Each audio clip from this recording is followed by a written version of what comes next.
ছোট্ট ছেলে মেয়েদেরকে ননির পুতুল করে গড়ে তুলবেন না, খবরদার। ওদেরকে কষ্ট সহিষ্ণু করে গড়ে তুলবেন।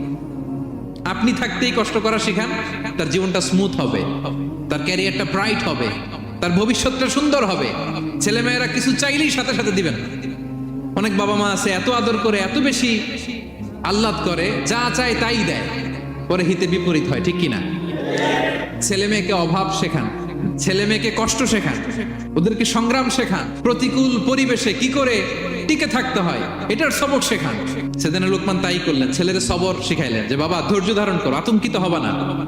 জীবন এটা সহজ নয়, জীবন চলার পথ সহজ নয়, এটাকে সহজ করে নিতে হয়। কখনো সবর করে, কখনো ক্ষমা করে, কখনো অন্যকে ইগনোর করে, কখনো দোয়া করে, কখনো আল্লাহর উপর তাওয়াক্কুল করে, ঠিক কিনা? ছেলে মেয়েকে আদর করে বোঝাবেন, বাবা এখন তুমি বাবার হোটেলে খাও, মায়ের হোটেলে ঘুমাও,